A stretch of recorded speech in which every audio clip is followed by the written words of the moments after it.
नमस्कार। देश प्रदेश के इस खास शो में आपका बहुत बहुत स्वागत है। मैं हूं आपके साथ जया कौशिक त्रिवेदी। सबसे पहले बात करते हैं बंगाल के दंगल की। क्या अमित शाह, देश के गृह मंत्री, नागरिकता संशोधन कानून का रोड मैप आज लोगों के सामने रखेंगे? बंगाल की मटुआ समुदाय तो यही उम्मीद कर रहा है और समुदाय ये चाहता है कि उनकी नागरिकता को लेकर स्थिति साफ हो।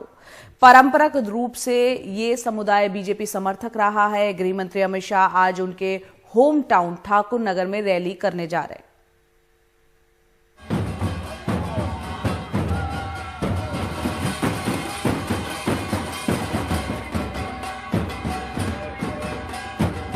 कोलकाता में मटुआ बिरादरी का जलसा।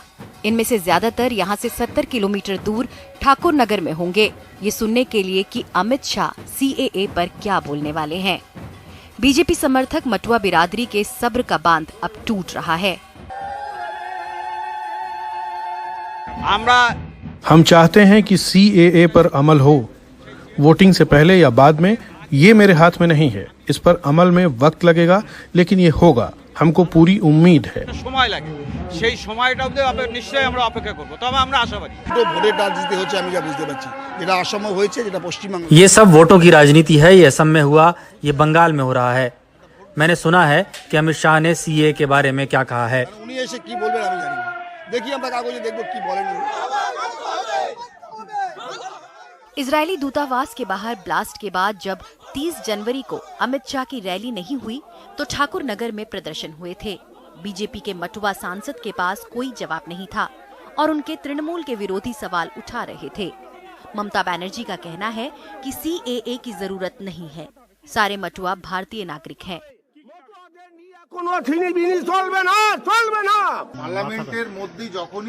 संसद सत्र के बीच में वो वक्त निकाल कर आ रहे हैं।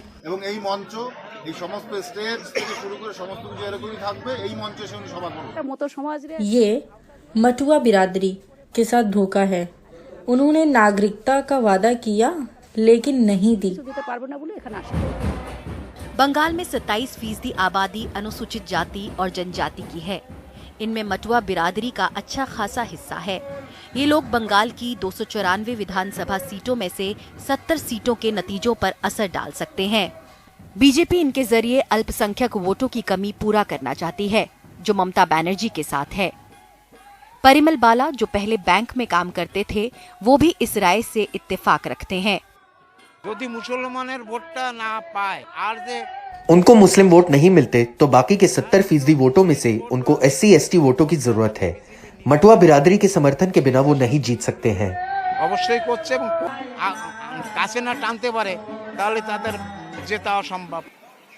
ठाकुर नगर में अमित शाह की पहली रैली के लिए बना मंच गिराया नहीं गया। ये इस बात की गारंटी दे रहा था कि वो आएंगे और नागरिकता को लेकर मटुआ बिरादरी की चिंताओं का समाधान करेंगे। उम्मीदें बहुत ज्यादा हैं कि वो गुरुवार को सीएए के रोड मैप के बारे में बताएंगे। कूच बिहार में अपना कार्यक्रम खत्म करके बीजेपी के वरिष्ठ नेता और भारत के गृह मंत्री अमित शाह ठाकुर नगर आएंगे, जिस इलाका को पश्चिम बंगाल के SC कम्युनिटी मथुआओं का घर माना जाता है। सीएए को लेकर आगे का नीति क्या होगी, शायद अमित शाह यहां पे बताएंगे, लेकिन पश्चिम बंगाल के मुख्यमंत्री ममता बनर्जी का कहना है कि मथुआओं के लिए, नागरिकता के लिए सीएए का कोई जरूरत नहीं है, क्योंकि भारत के नागरिक वो ऑलरेडी है। इस बात को लेकर आने वाले दिनों में राजनीति और ज्यादा बढ़ने वाले हैं। कैमरा पर्सन जीडी शंकर के साथ और मोनिदीपा बनर्जी के साथ कोलकाता से सौरभ गुप्ता, NDTV इंडिया। तो पश्चिम बंगाल में सीएए को लेकर राजनीति और बढ़ सकती है। वहीं विधानसभा चुनाव के लिए ममता बनर्जी की पार्टी तृणमूल कांग्रेस प्रशांत किशोर की इंडियन पॉलिटिकल एक्शन कमेटी की मदद ले रही है। पिछले चुनाव में गलतियों और कमियों को दुरुस्त करने की यहां पर कोशिश की जा रही है। पिछली बार आखिरी समय में अनुसूचित जातियों और जनजातियों के वोट बीजेपी को पड़ गए, जिससे ममता बनर्जी को काफी नुकसान उठाना पड़ा था। सवाल यह है कि क्या प्रशांत किशोर की टिकट बंटवारे में भी कोई भूमिका होगी क्या? इन तमाम बातों की पड़ताल करती हमारे सहयोगी सौरभ गुप्ता की, आइए देखते हैं रिपोर्ट। ये कोई आम क्लासरूम नहीं है। यहाँ तृणमूल के ऑनलाइन योद्धाओं को बीजेपी की ट्रोल आर्मी का मुकाबला करने का क्रैश कोर्स कराया जा रहा है। चुनावी चाणक्य प्रशांत किशोर की टीम ममता बनर्जी के कामों को सोशल मीडिया पर प्रचारित करने का मंत्र भी दे रही है। प्रशांत किशोर की टीम के मोर्चा संभालने के पहले तृणमूल के कार्यकर्ताओं को इस बारे में ज्यादा जानकारी नहीं थी। अभी वो आप लोग के साथ पूरा इसके बाद एक ट्रेनिंग सेशन करेंगे, लेकिन अगर हम डिजिटली कनेक्ट होंगे तो हम एक बार में 1 लाख लोग तक जा सकते हैं, 50,000 लोग तक जा सकते हैं। जैसा इंद्राणी ने बताया कि यहाँ पे गवर्नमेंट ऑफ वेस्ट बंगाल ने काफी काम किया, दिल्ली ने काफी काम दिए। हम संगठन को मजबूत करने का काम करते हैं। पार्टी के नेताओं और जमीनी कार्यकर्ताओं को प्रशिक्षित किया जा रहा है ताकि वो मतदाताओं तक ममता बनर्जी का संदेश सही तरीके से पहुंचा पाएं और उनको मत देने के लिए तैयार करें। 2019 के लोकसभा चुनाव में बीजेपी ने प्रशांत किशोर की मदद ली थी और उनकी सीट 2 से बढ़कर 18 हो गई। इस बार प्रशांत किशोर की इंडियन पॉलिटिकल एक्शन कमेटी ने तृणमूल के लिए दीदी के बोलो जैसे हाई प्रोफाइल कैंपेन को लॉन्च किया है ताकि मतदाताओं को भटकने से रोका जा सके। जमीन के मालिकाना हक के दस्तावेज और अनुसूचित जाति जनजाति के मामले में बीजेपी ने बहुत फायदा लिया था। इस बार दुआरे सरकार योजना के तहत 2 महीनों में 10 लाख लोगों को SC/ST सर्टिफिकेट बांटे जा चुके हैं।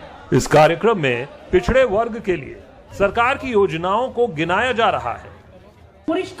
मैं अनुसूचित जाति जनजाति के अपने भाइयों और बहनों से कहना चाहती हूं कि आपने उन्हें बहुत सारी सीटें जिता दी। जंगल महल और नॉर्थ बंगाल की सीटें बीजेपी ने जीत ली। क्या उन्होंने आपको कुछ दिया? प्रशांत किशोर की टीम लोगों की अपेक्षाओं को समझने की कोशिश करती है ताकि सही रणनीति बनाई जा सके। एक पॉलिटिकल पार्टी जब जनता के बीच में जाएगा, पूरा तथ्य और इंफॉर्मेशन उनके हाथ में नहीं भी आ सकते हैं, लेकिन कोई इंडिपेंडेंट एजेंसी निरपेक्ष इंफॉर्मेशन मिल सकते हैं। तृणमूल का कहना है कि प्रशांत किशोर की टीम की कोशिशों से फायदा हो रहा है। मसलन शुभेंदु अधिकारी के बीजेपी में पाला बदलने के पहले पार्टी को जानकारी हो चुकी थी। वे 35 MLA के साथ बीजेपी में शामिल हो मुख्यमंत्री बनने की तैयारी कर रहे थे। आप समझते हैं कि आप ही सयाने हैं, हम नहीं। उन्होंने माना कि वो 2014 से ही अमित शाह के संपर्क में थे। हमें आपके बारे में सब कुछ पता था, इसलिए आप पर भरोसा नहीं किया। दिलचस्प बात यह भी है कि अधिकारी सहित हाल ही में पार्टी छोड़ने वाले नेताओं ने प्रशांत किशोर की टीम को पार्टी छोड़ने का कारण बताया है।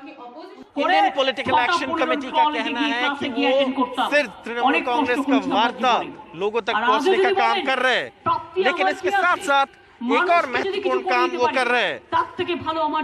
जमीन से फीडबैक और पॉलिटिकल इंटेलिजेंस जो पार्टी के लीडरशिप तक पहुंचता है, वो स्ट्रैटेजी में इस्तेमाल किया जाता है। और सिर्फ इतना ही नहीं, शायद टिकट डिस्ट्रीब्यूशन भी इसके ऊपर काफी हद तक निर्भर करेंगे। कैमरा पर्सन GD शंकर के साथ कोलकाता से सौरभ गुप्ता, NDTV इंडिया।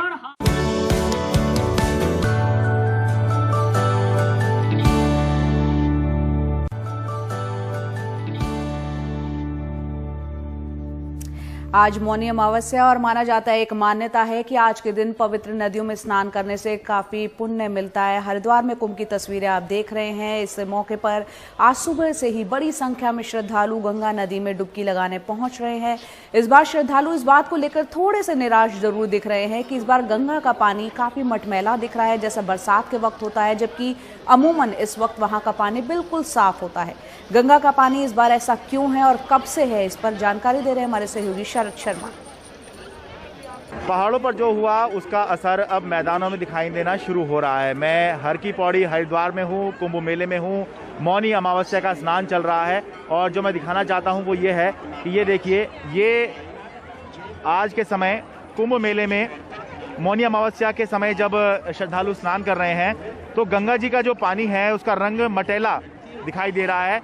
ये बिल्कुल वैसा इस समय रंग है, या गंगा जी का जो स्वरूप यहाँ दिखाई दे रहा है वो बिल्कुल वैसा स्वरूप है जैसा बरसात के समय में दिखाई देता है। यानी कि जून जुलाई से लेकर अगस्त सितंबर तक जो है गंगा जी ऐसी दिखाई देती हैं। लेकिन जो हादसा हुआ उत्तराखंड में हाल ही में जोशीमठ में, उसके बाद जो मलबा था और जो बाढ़ की स्थिति बनी, उसका जो पानी है वो गंगा जी में आया और आज जो है इस तरह के मटैले पानी में जो है यहाँ पे श्रद्धालु स्नान कर रहे हैं। अभी इस समय पर, साल के इस समय में गंगा जी का जो यहाँ पर रंग दिखना चाहिए था वो कुछ हरा रंग दिखना चाहिए था, लेकिन जो हादसा हुआ, बाढ़ की स्थिति बनी, उसकी वजह से यहाँ पर गाद भी काफ़ी दिखाई दे रही है, मलबा भी जो है यहाँ हर की पौड़ी पर दिखाई दे रहा है। पंडित जी अपना नाम बताइए। मेरा नाम दिवाकर पांडे। दिवाकर पांडे जी, थोड़ा बताइए, अभी गंगा जी का जो यहाँ पे स्वरूप दिखाई दे रहा है, क्या ये स्वरूप ऐसा ही दिखाई देना चाहिए था या फिर कुछ अलग होना चाहिए था यहाँ पर? नहीं, इससे तो स्वरूप अच्छी थी, बाकी ये जो जोशी मठ में जो हादसा हुआ था उसके वजह से ये जल ऐसे हुआ है। अच्छा, मतलब ये कब से ये, क्योंकि बरसात जैसा दिख रहा है इस समय स्वरूप गंगा जी का? वो उस समय जो वहाँ से जो जोशी मठ में जो डैम जो टूटा, उसमें जो पहाड़ों का रेत उत जो है, उस रेत उत को सबको खड़ोड़ते हुए आए। अच्छा, तो इसके वजह से जल जो इस स्वरूप में दिखाई दे रहा है। कुछ हरा हरा सा रंग दिखाई देता है गंगा जी का? हरा एकदम साफ दिखाई, दूध की तरह दिखाई दे रहा था। ठीक है, बहुत बहुत धन्यवाद। ये सारी जानकारी तो मैं दे रहा हूँ, लेकिन इसके बावजूद भी, अच्छा, आप यहाँ स्नान करने आए हैं, थोड़ा मैं ये बता रहा था कि गंगा जी का पानी यहाँ थोड़ा मटेला सा हुआ है, आपने नोटिस किया? जी, गंदा है पानी। ये पानी गंदा है सर। हाँ, हम लोग आए हैं बलिया उत्तर प्रदेश से, हम लोग घाट पाए बहुत जो है आत्मा को हम लोग बहुत संतुष्टि मिल गई कि हम लोग स्नान मिल गया यहाँ पे नहाने का। बेशक हम ये बता रहे हैं कि यहाँ पर पानी का जो स्वरूप है वो क्या है, गंगा जी का स्वरूप क्या है, लेकिन 100 बात की एक बात ये है कि इस स्वरूप के होने से या पानी का रंग बदल जाने से या मटेला पानी आ जाने से या कुछ साफ पानी ना दिखने से श्रद्धालु की जो आस्था गंगा जी में है उस पर कोई कमी नहीं आने वाली। हर की पौड़ी हरिद्वार से अपने मोजो सहयोगी शाहिद खान के साथ मैं शरद शर्मा, NDTV इंडिया।